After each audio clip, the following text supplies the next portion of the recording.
আছে। সবাই বলে তোমার নাকি জন্মের দোষ আছে। কে বলেছে? রাসূলুল্লাহ বলেছেন। আর রাসূলুল্লাহ তিনি আলামিন, সত্যবাদী নবী।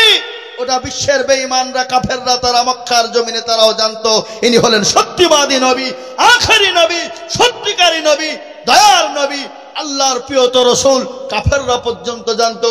এই আলামিন টাইটেলটা নবীকে কে দিয়েছেন আপনারা জানেন? মক্কার কাফেররা দিয়েছে আলামিন টাইটেল। কেন? আল্লাহর নবীকে আলামিন টাইটেল দেওয়ার জন্য মক্কার কাফেররা বড় করে খানা দিয়ে আল্লাহ রাসূল সাল্লাল্লাহু আলাইহি ওয়াসাল্লামকে ডেকে নিয়েছে আলামিন, সত্যবাদী নবীর টাইটেল কাফেররা দিয়েছে। জোরে বলুন না সুবহানাল্লাহ। ও মুসলমান দরদি, আল্লাহর নবী সাল্লাল্লাহু আলাইহি ওয়াসাল্লামের কাছে কাফের বেঈমানরা সমাধানের জন্য আসতেন। ঝামেলা ঝঞ্ঝাট লেগে গেলে এই সমাধান ঝামেলা মিটাবে কে? বিশ্বনবী জনাবে মুহাম্মদুর রাসূলুল্লাহ। তিনি হলেন আলামিন, সত্যবাদী নবী। চলো তার কাছে যাই, এই ফয়সালাটা আমরা পেয়ে যাব। বুঝতে পারলেন না? পারলেন না? জি, আল্লাহ নবী বললেন আর দেখো গা জন্মের দোষ আছে, বাড়ি থেকে বেরোয় না। একদিন, দুদিন, 3 দিন হয়ে গেল বাড়ি থেকে বেরোয় না।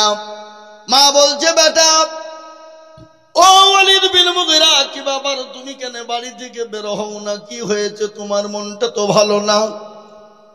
বলে মা গো, একটা কথা তোমাকে আজকে জিজ্ঞাসা করব। বলে বেটা রে বল, কি জিজ্ঞাসা করবি? বলে আল্লাহ নবী মুহাম্মদুর রাসূলুল্লাহ তিনি কেমন নবী? তিনি কি সত্যবাদী নবী? তুমি কি তাকে ভালোবাসো?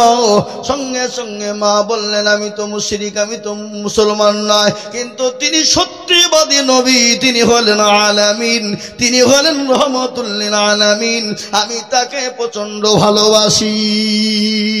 সুবহানাল্লাহ। বলে মা একটা কথা তুমি সত্য কথা বলো তো, মুহাম্মদ সাল্লাল্লাহু আলাইহি ওয়াসাল্লাম তিনি বলেছেন আমার নাকি জন্মের কোনো দোষ আছে। মা চুপ হয়ে গেল। মাকে বলছে মা তুমি কথাটা চেপে রাখবে না, চেপে রাখবে না।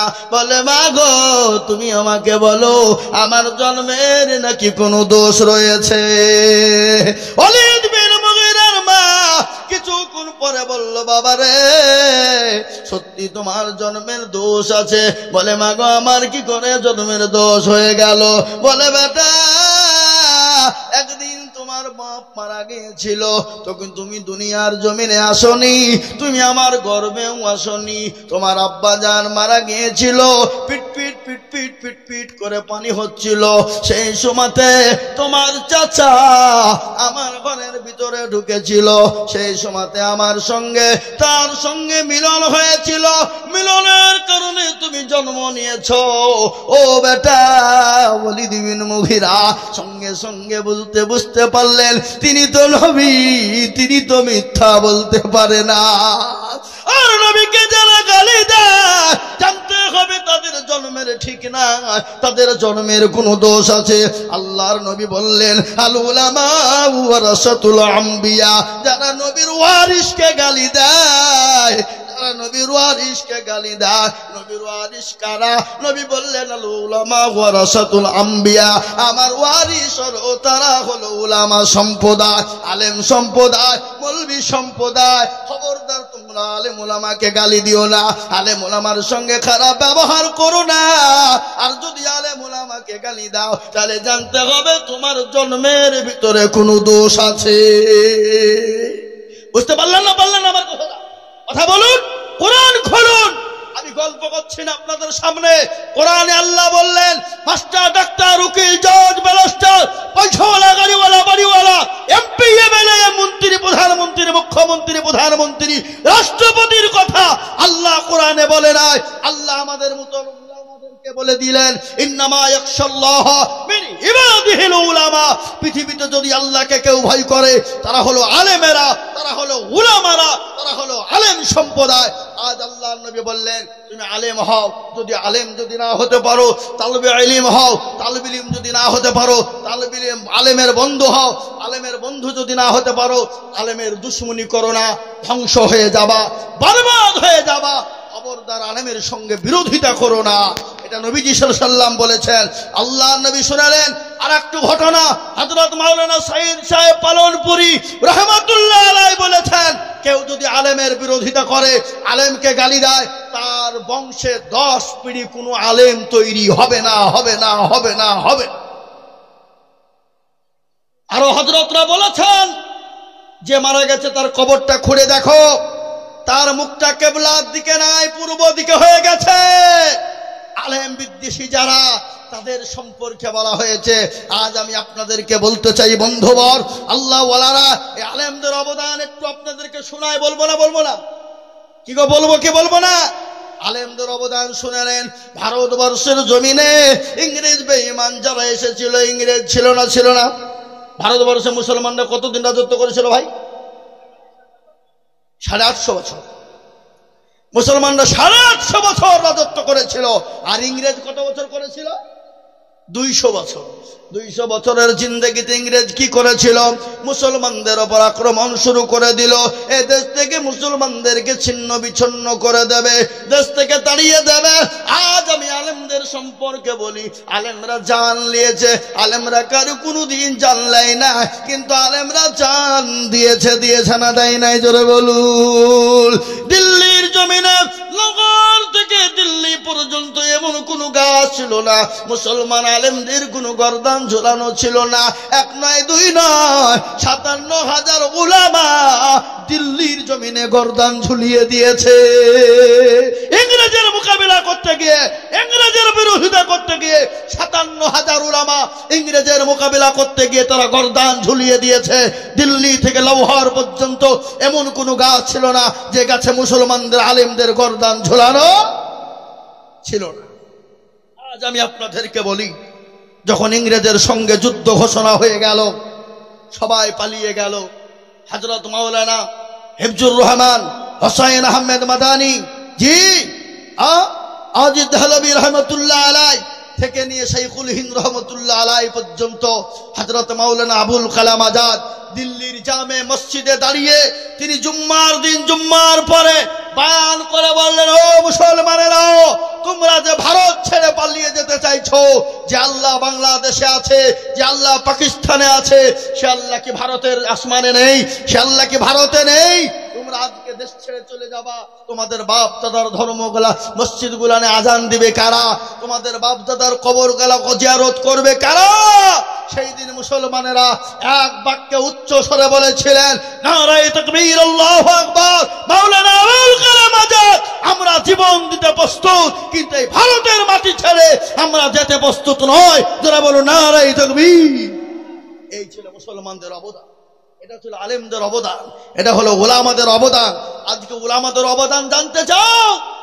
দিল্লির জমিনে এখনো ইন্ডিয়া গেট রয়েছে, এখনো ইন্ডিয়া গেটে লেখা আছে কলিমউদ্দিন, আমিরউদ্দিন, সলিমউদ্দিন, আব্দুর রহমান, আব্দুর রহিম, আব্দুল সত্তার, আব্দুল গফফার, আব্দুল জব্বার, আব্দুল সুবাদ, আব্দুর রহমান, এরকম করে নাম লেখা আছে।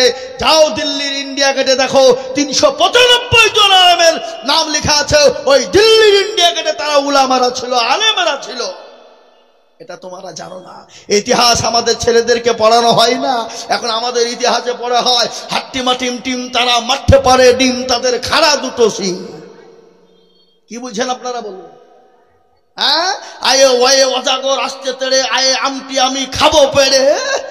বাবা, কিন্তু ইতিহাস মুসলমানদের দেবে না। কেন? ইতিহাস যদি স্কুলে কলেজে দেওয়া হয়, ইউনিভার্সিটি ভার্সিটিতে দেওয়া হয়, তাহলে মুসলমানদের যুবকরা ইতিহাস জেনে নিবে, আলেমদের অবদান জেনে নিবে, আলেমদের ইতিহাস জেনে নিবে। তখন আলেমদের উপরে ভক্তি মুসলমানদের আরো বেশি হয়ে যাবে। বলে আজকে আমাদের দেশে আলেমদেরকে বিদ্বেষী করার জন্য ইতিহাসে আলেমদের নাম লেখা নাই। হযরত মাওলানা শাইখুল হিন্দ রহমতুল্লাহ আলাইহিকে যখন ওই সেলুলার জেলে ভরা হলো, কাফের বেঈমান মুশরিক ইংরেজ ভয়ঙ্কর জেলে তাকে ঢুকিয়ে দেওয়া হলো। হযরত মাওলানা শাইখুল হিন্দ রহমতুল্লাহ আলাইহিকে মৃত্যুর পরে যখন জেলখানা থেকে বের করে নিয়ে আসা হলো, মুরিদানরা গোসল দিচ্ছেন, মুরিদানদের চোখ দিয়ে ঝরঝর করে পানি ঝরছে। সবাই বলছে, কি ব্যাপার, তোমাদের কান্না কেন? তিনারা বললেন, ওগো ভাই, হযরত মাওলানা শাইখুল হিন্দ রহমতুল্লাহ আলাইহির ঘটনা কি বলবো। ইংরেজরা হযরত শাইখুল হিন্দ রাহমাতুল্লাহ আলাইহির মাজা থেকে নিয়ে পা পর্যন্ত আগুন দিয়ে তাতিয়ে তাতিয়ে তাতিয়ে তাতিয়ে শরীরের মাংসগুলোকে ঝলসে দিয়েছে, শেষ করে দিয়েছে। সেই মাওলানা শাইখুল হিন্দ রাহমাতুল্লাহ আলাইহি এই ভারতবর্ষের জন্য রক্ত দিয়ে দিলেন, জীবন দিয়ে দিলেন। আলেমদের অবদান, আলেমরা জান নিতে জানে না, আলেমরা জান দিতে জানে, আলেমরা জীবন দিতে জানে। আজকে আমি আপনাদেরকে বলতে চাই, ওগো মুসলমানেরা, খবরদার আলেমদের বিরোধিতা করবেন না। আলেমদের বিরোধিতা নয়, আলেমের বন্ধু হন। আল কিয়ামতের দিন নবী বললেন, মান তাসাব্বাহা বিকওমিন ফাহুয়া মিনহু। তুমি যার সঙ্গে দুনিয়ায় চলবে, কিয়ামত হাসর তার সঙ্গে তোমার হবে। আল্লাহুম্মা আমিন। তাই আমার ভাইয়েরা, আমার দরদি মুসলমানেরা, আল্লাহর নবী বললেন আলেমদের দুশমনি করো না। তাই নবী সাল্লাল্লাহু আলাইহি সাল্লাম এই দিনের জন্য, ইসলামের জন্য, কোরআনের জন্য নবী মার গেলেন। তাই ছেড়ে মক্কা ছেড়ে মদিনার বুকে রওনা হয়ে গেলেন। আল্লাহ বলেন, নবী গো, আপনি মক্কা ছেড়ে মদিনার বুকে চলে যান গো নবী। ওগো রাসূল, আপনাকে মক্কার জমিনে আর থাকা হবে না। আল্লাহ নবী মক্কা ছেড়ে মদিনায় যাবে, গজল আছে না? আজ নবী গো আমার বানায়া বাজার, হিজরত করিয়া চলেন মদিনায়। আজ নবী গো আমার ঘরায়া সংসার, হিজরত করিয়া চলেন মদিনায়। আব্দুল্লাহর পৃষ্ঠ হতে মায়া মিনুর করবেতে জন্ম নিলেন নবী মক্কাতে। আজ নবী গো আমার ঘরায়া বাজার, হিজরত করিয়া চলেন মদিনায়। আজ নবী গো আমার বানায়া সংসার, শুয়ে আছে সোনার মদিনায়। নবী বলে হযরত আলী আছে বিছানা খালি, নবী বলে হযরত আলী আছে বিছানা খালি, আমার বিছানায় শুয়ে যাও। আজ নবী গো আমার ঘরায়া বাজার, হিজরত করিয়া চলেন মদিনায়। আজ নবী গো আমার বানায়া সংসার, শুয়ে আছে সোনার মদিনায়। ওই নবী উম্মতের লাগিয়া কান্দিয়া কান্দিয়া, নবী উম্মতের লাগিয়া কান্দিয়া কান্দিয়া বেকুল হয়ে রইল মদিনায়।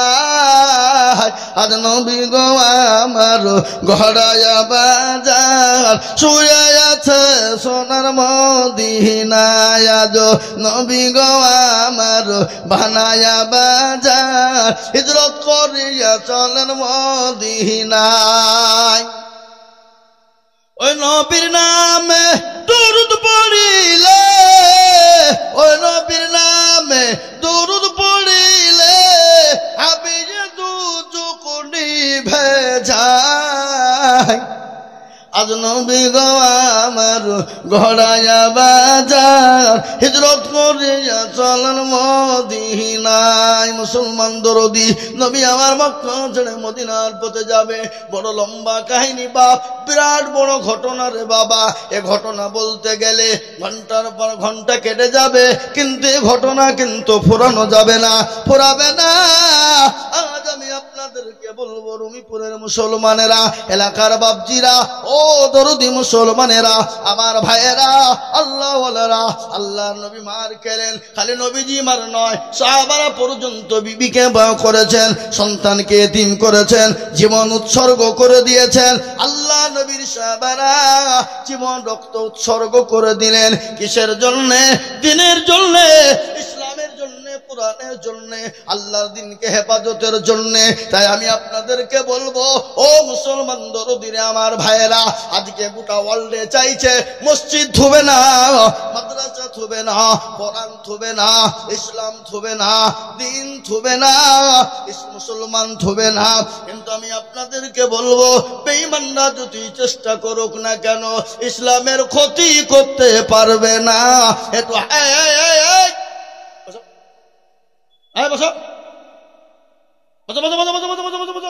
একজন উঠবে না। একজন এরা বুঝতে পেরেছে মৌলবি মনে হবে আদায় করবে, চোপ আলাই দাবিছে, বুঝলেন না? ওরা মাল বুঝিয়ে দিয়েছে, এবার মৌলবি মনে হয় আদায় করবে, চল পালাই। এই মুসলমান দরদি আমার ভাইয়েরা, আল্লাহ বলারা, তাই আমি আপনাদেরকে বলবো, মর্দে দাম তো ইসলামকে কেউ শেষ করতে পারবে না। ইসলামের মালিক কে? যারা বলুন কে?